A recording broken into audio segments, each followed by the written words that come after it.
Hello, class, and welcome back for our second week and second unit of this World History class 1900 to 1945. It was an interesting first week. I hope all of you agree. And from the discussion boards I saw, a lot of you seem to be very engaged with the material, and I'm very happy to hear that. It is a little bit unusual to have such a unit in these history courses. Our professors here at UNCG and other professors as well try their best and do very well at imparting these ideas of history, but some certainly more than others. Perhaps it's because I'm still a student. I feel that it's important to try and convey these ideas to our undergraduate students. After all, you may not be graduate students, but you are college students. You are perfectly able to handle understanding, learning about these ideas. If we ignore teaching you these ideas and how the history as a system works, then you'll simply forget all of the information that you'll learn, say, this week and the following weeks, and just kind of move on with your life. And this class really would be all for naught. So if the first week did, in fact, teach you something interesting about history and how to think about history and how to think about the past and things of that nature, then I'm happy to say that mission has been accomplished. But we can't just wrap it up right here and there. We have to actually learn about history and talk about it. So we'll be getting into industrialism this week, and next week we will move on into a very compelling argument and discussion of Darwinism and social Darwinism, which will then lead us into imperialism the following week. Now, before we discuss this week's material, the rise of industrial society, I want to talk to you about a couple of things. First and foremost, while last week was our first official week of class, this week will be the first unit to use the typical structure that we'll be using for the rest of the semester, at least for the next, let's see, I'm just thinking off the top of my head, the next 11 weeks, 11 or 12 weeks, 11 weeks, 11 weeks, the next 11 weeks. The structure that you'll find is pretty much going to be the way it is today. There'll be a lecture, which will consist of these slides that you can flip through, and the accompanying videos I'm making, like this one, that are attached and embedded in each slide. And then there are additional videos you'll be watching as well, most of them from John Green's Crash Course History, specifically Crash Course World History, which, if you have never seen before, is an excellent, excellent series of videos that are very, very good at explaining these complicated events of the past. And John Green does his best to incorporate primary sources and other points of view and perspective as well. The reason why I use John Green is because, one, he is, well, I think sometimes he can be a bit irritating, admittedly, but he is overall very entertaining. He's very smart. He's very fair. His videos are well produced. And like so many of you, I don't believe in reinventing the wheel. So I'm using him to supplement this lecture so that I don't have to go through and re-explain everything that he explains. So think of those additional videos really as being videos that are companion pieces, the ones that I make. And I'm going to talk about some things that he won't talk about, and he's going to talk about things that I won't necessarily talk about, but they are working together. And I will certainly try to make reference to those things also. You'll also find that we'll have a series of documents to read as well. Sometimes these range from just 2. Typically, though, I try to aim for 3. Sometimes you'll have 4. And towards the end of the semester, there are 2 weeks in particular where I do load up the primary sources and with a few secondary sources, reading 9 or 10 different things. And don't be alarmed by that, because a lot of those things are not quite as long, but I simply could not bring myself to cut any of them either. When we get to those weeks, you'll see why, and you'll completely understand why I would have struggled with trying to cut them. Namely, talking about World War II and why the Japanese and Germans did what they did, and also our week on crimes against humanity and historical memory, where we talk about how or the atrocities that the Nazis and the Japanese had done, and the following week where we talk about historical narrative, historical memory, and very touchy things like Holocaust denial.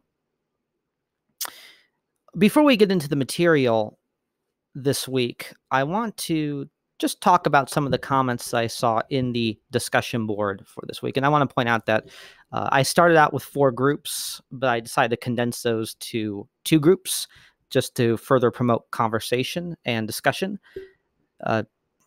I'm always experimenting with how many groups to have, and I find 2 was much better than 4. So we're going to be using 2 groups for the rest of the semester instead of 4. But there were a lot of excellent comments that were made and some very good questions. I want to say that I am, in both groups, very impressed with the quality of discussion. I will let you on a trade secret that discussion boards are sometimes hit and miss. And any of you who are doing education, and I know that there's a number of you out there who are, not everybody gets involved, and it's very difficult to have a class where you're supposed to have discussion when nobody actually discusses anything. I'm happy to say that my fears have been alleviated. I'm really looking forward to the rest of this semester and what people in both groups have to say about the material and the questions that they'll ask, hopefully, and the way they'll help each other. You'll help each other learn this material, as I hopefully will help you learn and understand this material. So let's zero in on a couple of these comments. And if I pick you out, it doesn't mean because I'm being critical of you, nor does it mean that you're getting any more credit than anybody else. It's simply, I saw something that struck my fancy and I wanted to address it further. So let's move forward.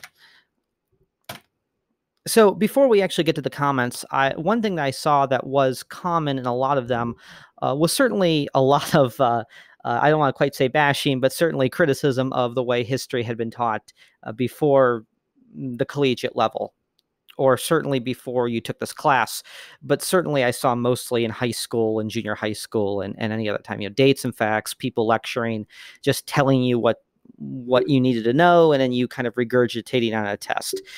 All that criticism is perfectly founded. And in fact, if you recall from the last lecture I gave, I noted that just telling you things really was not history. It was just telling you about the past, that there are many interpretations of the past. And so history is so much more than simply somebody telling you just all of this stuff. But as some of the education students in the class would certainly understand, we shouldn't be too terribly hard on these teachers. I had excellent history teachers who probably did the exact same thing, showed videos and told me what I needed to know and things like that. But I was always entranced by the stories that I learned. And maybe it's the romantic in me, maybe it's the theatrical kid in me, which is why I was actually an actor for a long time. I love the stories. I love the drama. Maybe that's why I was drawn to it more than others.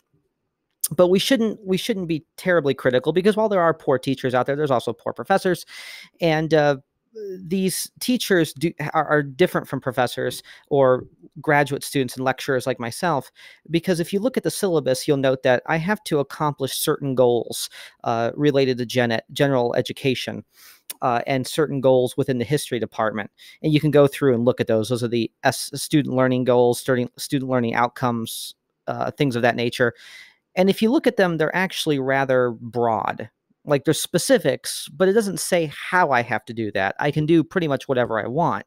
I have free reign to do quite a few things as long as I can accomplish those goals.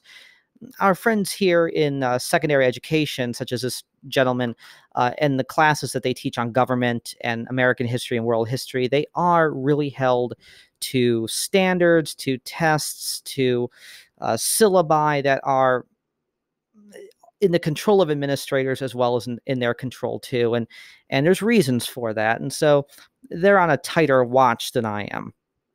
I can really create the class in any way that I want. And as long as I get departmental approval, I can just do whatever I want. They don't quite have that freedom, so we shouldn't be too terribly hard on them. I think that our history and social studies teachers do an excellent job. Can it be improved? Of course, everything can be improved, but let's not try to be too harsh on them. I know that most of you weren't, but I just want to stick up for them, because I know a lot of people who actually do that for a living too, and it is a evolving profession, and they have their issues that they're dealing with, constantly struggling with funding, with class cuts, with dealing with administrations and the politics, especially if it's a public school, the politics that go with it. It's a very stressful job, lots of burnout there. So I just wanted to point that out. Well, let's move on to some of the comments. Emily Clark. Emily Clark, you were firing on all cylinders this week. You had some excellent comments. This one in particular I liked, especially. I agree that people who have learned a certain aspect of history for a long time will be less willing to accept new data and new facts that may arise over time, whereas people who have yet to learn about it are more willing to accept new facts. And she said this in response to Christina Davis, who also, you had made some excellent comments, and that was one of them as well. And that's a good point. There certainly is an age barrier. And I can't remember if it was Emily Clark or if it was another student in the class, but they had said that they were curious as to what they would be like, say, in 20 or 30 years. And that's a good question, too. We learn things a certain way at a certain time in a certain perspective and viewpoint. And years from now, if those viewpoints change based on either new evidence that's found or new interpretations that become fashionable, it could make us really angry. It can make us really upset. It can make us so turned off to the fact to the fact that we have something that's kind of going against what we've learned to be true, what we've known to be true. In some cases, things that we love and hold dear to us, that it can make us just simply turn our minds off altogether and just simply dismiss these other newer interpretations as communism, evil, not the way I learned it. Think of whatever boogeyman you can come up with. And we should always be aware that this is going to be a problem. And going forward, I challenge you, maybe talk to some people you know who are perhaps older and maybe learned about some of these things differently, and maybe quiz them, or not quiz them, but kind of engage them a little bit and see how they feel and see what their limits are. It is very interesting because history certainly is interpreted by the people who learn it as well as by the people who write it. Dominique Garcia, and I believe, Dominique, I think you might be new to the class because I think I sorted you into a group a little bit later, so I don't know if you were a late ad, but if you are, welcome to the class. She said many people might not be willing to change what they believe to already be true based on some piece of evidence that historians happen to uncover. And that goes along with the previous statement. Just because somebody pulls something out of out of a folder and says, see, this proves this or this proves that, if people don't want to accept it, they simply will not accept it, and they'll continue on with whatever beliefs they have because maybe when they were a kid, they learned it a different way. And this gets into issues that John Fia kind of alluded to with change over time. And if any of you looked at the article that I sent you by Canvas message about this New York Times project about slavery, you see that there is a big disconnect and issues about revisionism being bad or reframing being bad. And, this is not the way we learned it. This is the way they're doing it now, but it's not good because it's not the way I learned it. And it's a very personal thing. My advice to you, and this is something I had to kind of learn myself in many ways, although I don't think it was as difficult for me as it is for others. My advice to you, and not you like I'm picking on you, I'm not picking on you, I'm speaking of you in the most general sense, is that we should always look at history. We should take our history personally, especially if it's American history. We should take our history personally because it is our history. But we shouldn't take it too personally, if that makes any sense. We should take it personally, but we shouldn't take it too personally, because the history is full of millions of characters, and they're not always savory, but they still serve a purpose to us today. It gets messy, but we should be vigilant, enjoy it, take it personally, defend it, but don't take it too personally to the point where we isolate ourselves and close our minds off to other interpretations. I don't know if any of you have ever had the opportunity to visit Monticello. Monticello is the historic home of Thomas Jefferson. And it's a fantastic place. I encourage anybody who has the opportunity to visit it to please do, because it's a beautiful house. He was a very interesting man, and that's putting it mildly. He was an inventor. He was a writer. He was a scientist. He was a chemist. He was an architect. This beautiful house that you see here was designed by Thomas Jefferson, and he designed a few other houses as well. He was an incredible figure, but yet he was a slave owner, and he had children with one of them. And I went back there. I've been there a couple of times. The first time I was very young. It was in the early 90s. And then I went back about 2 years ago. And they had a recently opened Sally Hemings exhibit. They found what they believed to be Sally Hemings's slave quarters located underneath or next to the kitchen, which is underneath part of the house, because the house is built into a mountain. So from the picture that you see here, you can't see the other side of it where you can see more of the house below what would be ground level, because there's different elevation changes here.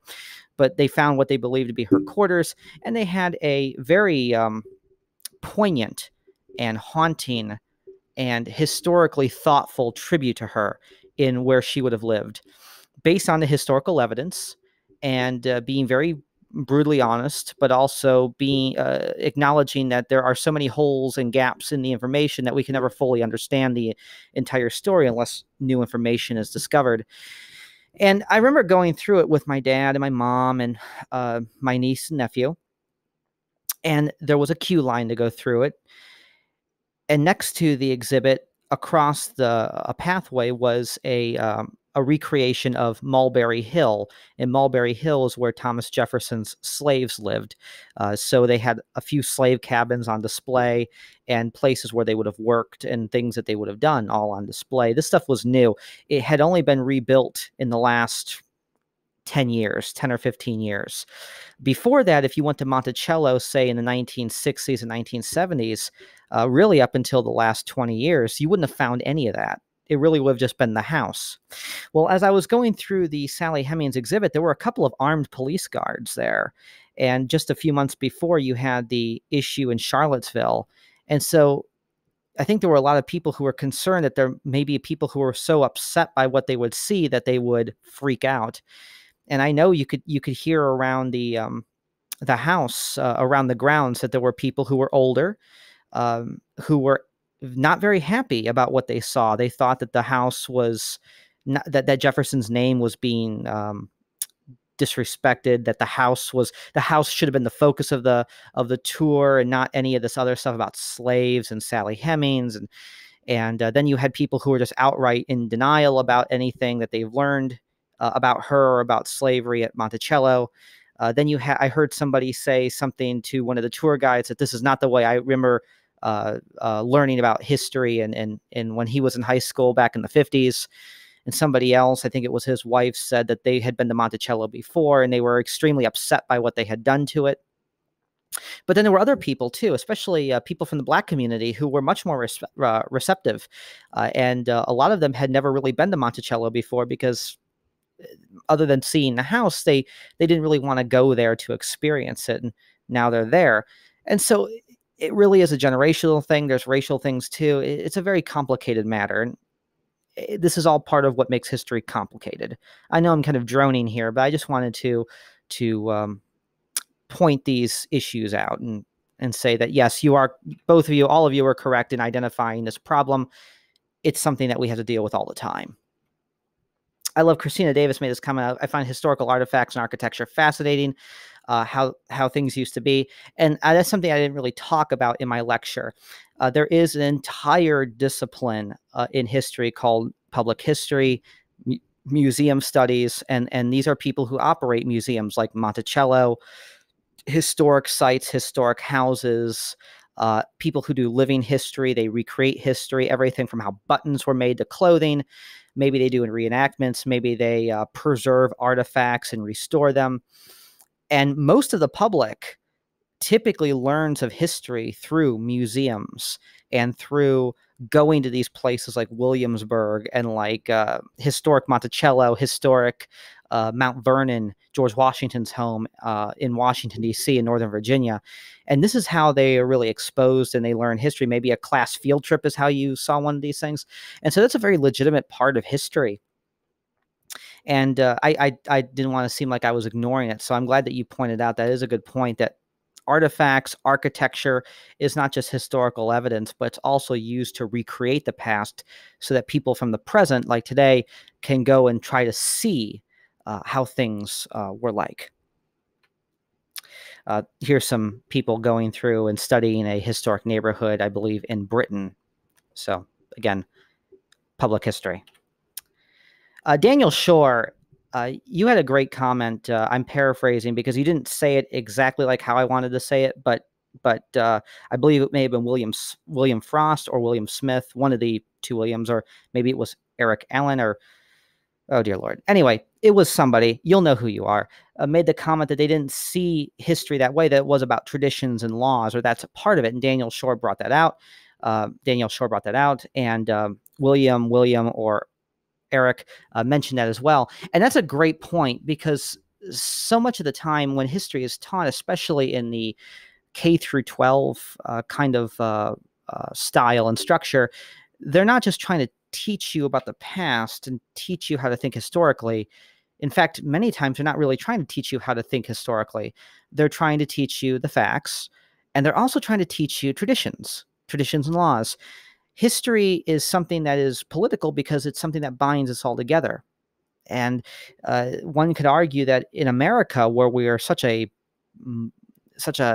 mixture of people, that the only thing that really can hold us all together are the traditions and the history and the laws. And history is the vehicle to teach us all of that.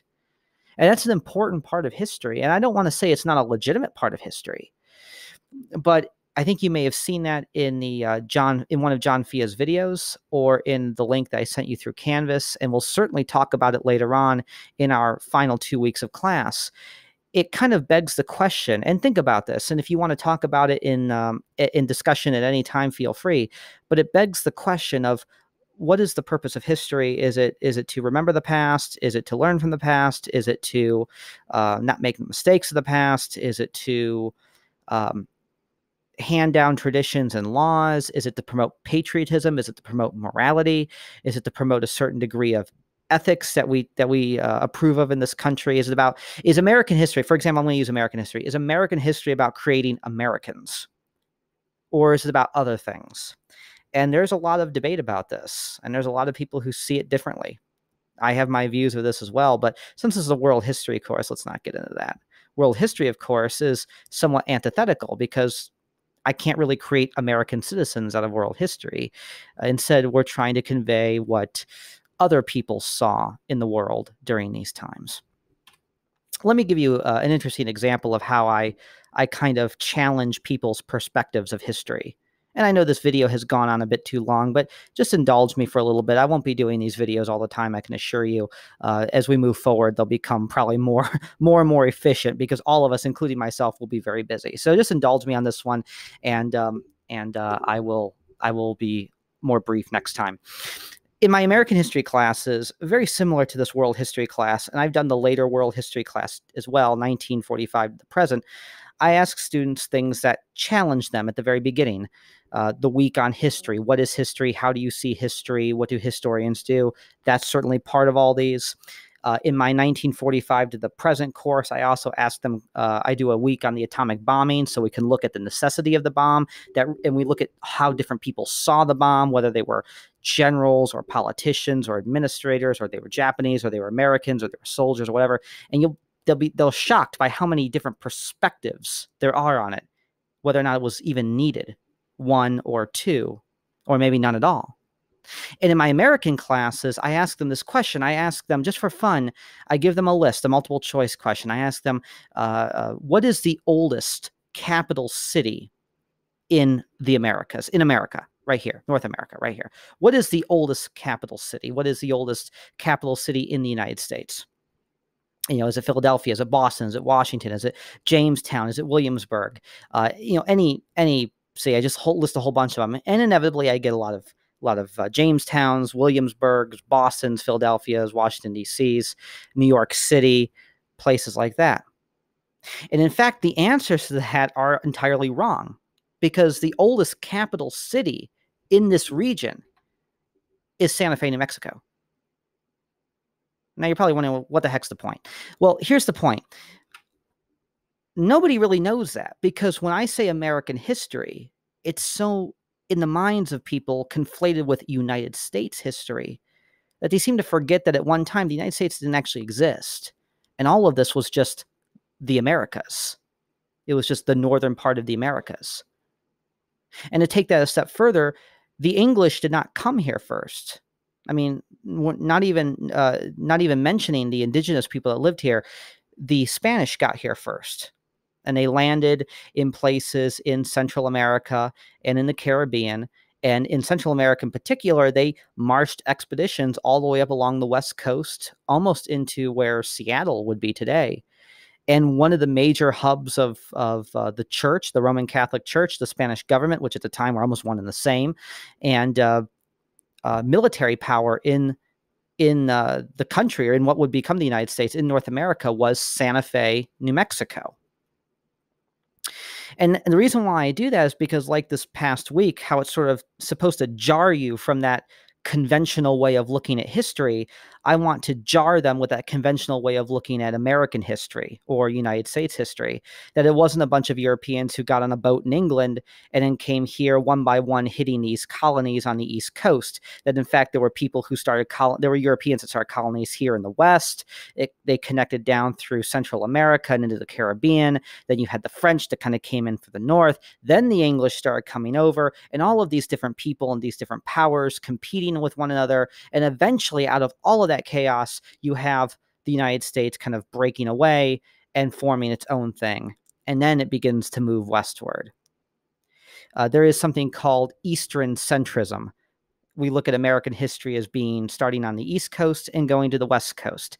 And so my asking that question is to break students of that habit and to have them see things through a different perspective. And that was my point for this past week. So I could break you of that dates, facts, figures kind of approach, and you could understand that this is a very dynamic subject. We have the past, we have history, we have interpretations of history, of many interpretations of history that change over time. And then later on in our last 2 weeks, we're going to talk about memory and we're going to talk about presentism. And when we get into that, if you thought this week was absolutely intriguing, those last 2 weeks are going to blow your mind. So that's why I did this. This was the method of my madness. And as I've said before, I love the artistic aspect of this class. I like the dramatic aspects of history. I love the humanities aspect of history. But make no mistake about it, history, like business or like science, has kind of a structure to it. And I wanted you to understand those methods before we move forward so that you can understand what we're going to do. We are going to go through documents. We're going to go through these primary sources, and we are going to learn. We are going to learn, and we're going to live vicariously through the lives of these people who have been gone for centuries. Well, maybe not centuries, decades. And we're going to understand why the Germans thought the way they did, and why colonized people in India and colonized people in the Middle East thought the way they did, and how the British saw the world, and how Europeans saw the world, and the Japanese and the Chinese and the Russians, and why these events happen, and if they were destined to happen, or if they could have been avoided, and if so, how and why. This is what we'll be getting into. And so I am going to leave you with this video. Feel free to digest it as much as you'd like. And now I am going to proceed in another video in the next slide down with our topics for this week. And there'll be several videos talking about industrialism, why industrialism is important. And then, of course, we have our crash course videos and documents integrate with that as well. I also want to point out one final thing. There will be a quiz that will be going up this week, but I am a little behind, and so you probably will not see that quiz up until maybe Thursday or Friday, which is fine. There's no need to rush since you have to read the documents anyway, and the quiz is partially based on some of those documents and lecture and the videos. There's really no rush. So take your time going through those, and when the quiz becomes available, I'll have it out there. In the future, I'm going to try to have it out a little earlier, so I do apologize for that. Anyway, final thought, excellent discussion post by so many of you this week, and I am looking forward to the rest of the semester. I really am. And feel free to take the opportunity in discussion if you want to add any comments about anything that we've talked about, kind of side comments about history, about anything that you've raised that might be interesting or applicable to talk about. Feel free. I really want this to be educational, but dynamic as well. So please do that. And don't hesitate to email me. And if you do want to set up time to have a face-to-face, a Google chat, we can do that if you need to talk to me. Anyway, enjoy the unit and have a good rest of the week.